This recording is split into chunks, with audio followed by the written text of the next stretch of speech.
غزہ جنگ میں ایک سال کی بدترین ناکامی کے بعد اب نیتن یاہو کا جنون اپنی حدوں کو چھو رہا ہے۔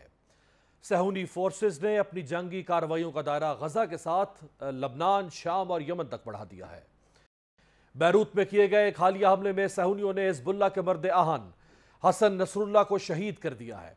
اس واقعے نے دنیا کو ایک نئی جنگ میں دھکیل دیا ہے۔ اب یہ واضح ہوتا جا رہا ہے کہ نیتن یاہو پورے مشرق وسطیٰ پر بزور طاقت اپنا قبضہ جمانے کے مشن پر ہے۔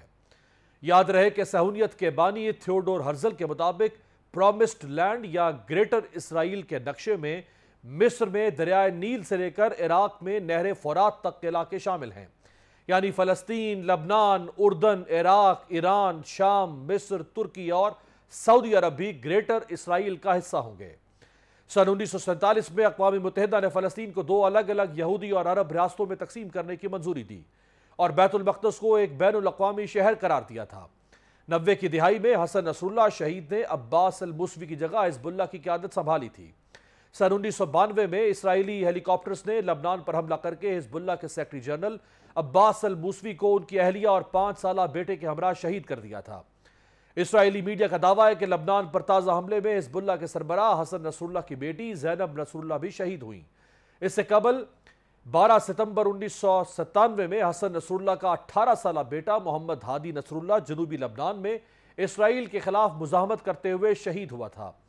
حسن نصر اللہ نے حزب اللہ کو جدید تقاضوں کے مطابق متحرک اور مضبوط بنایا۔ ان کی سب سے بڑی کامیابی لبنان میں اسرائیلی پراکسی کا خاتمہ تھا۔ یہی وجہ تھی کہ اسرائیل یہ زخم چاٹتے ہوئے برسوں سے گھات لگائے بیٹھا تھا۔ اسرائیل نے 1982 سے جنوبی لبنان کے وسیع علاقے پر قبضہ کر رکھا تھا اور لبنانی مسیحیوں کی مدد سے ساؤتھ لبنان آرمی بنا رکھی تھی۔ حسن نصر اللہ نے لبنانی مسیحیوں کے ساتھ ڈائیلاگ کا آغاز کیا، انہیں جنوبی لبنان آرمی اور اسرائیل کی حمایت سے روکا اور ایران کی مدد سے مزاحمت کو پھیلایا، اور پھر سن 2000 میں اسرائیل کو جنوبی لبنان سے پسپا ہونا پڑا۔ جنوبی لبنان آرمی کے افسران اور جوانوں کو بھی اسرائیل کی طرف بھاگنا پڑا۔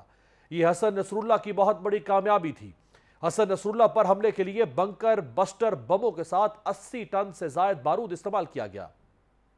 اسرائیل نے یہ میزائل جدید F-15 لڑاکا طیاروں کی مدد سے برسائے۔ اسرائیلی فوج نے MK-84 کے علاوہ 80 دیگر نوعیت کے میزائل بھی برسائے۔ مجموعی طور پر اس کارروائی میں 2000 کلو گرام بارودی مواد استعمال کیا گیا۔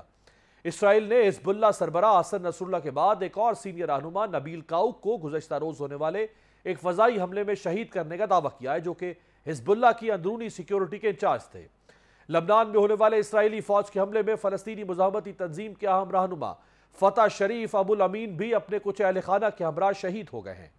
لبنانی وزارت صحت کے مطابق گزشتہ 24 گھنٹوں کے دوران لبنان کی وادی بقا اور عین الدلب سمیت دیگر علاقوں میں اسرائیلی بمباری سے مزید 105 افراد شہید جبکہ درجنوں زخمی ہو چکے ہیں۔ ادھر غزہ پر بھی اسرائیلی بربریت میں کمی نہیں آ سکی ہے۔ اسرائیل کے غزہ پر حملوں میں مزید 28 فلسطینی شہید ہو گئے ہیں۔ عرب میڈیا کی رپورٹ کے مطابق اسرائیلی فوج کی جانب سے بھاری جنگی ہتھیاروں اور گاڑیوں کے ہمراہ لبنان کی سرحد کی طرف پیش قدمی جاری ہے، جس سے لبنان پر زمینی حملے کے خدشات گہرے ہوتے جا رہے ہیں۔ لبنانی وزیر اعظم نجیب میقاتی نے اپنے ایک حالیہ بیان میں کہا ہے کہ اسرائیل حملوں کے بعد بے گھر ہونے والے افراد کی تعداد 10 لاکھ تک پہنچ سکتی ہے۔ صورتحال ابھی بھی مشرق وسطیٰ میں انتہائی تشویشناک ہے۔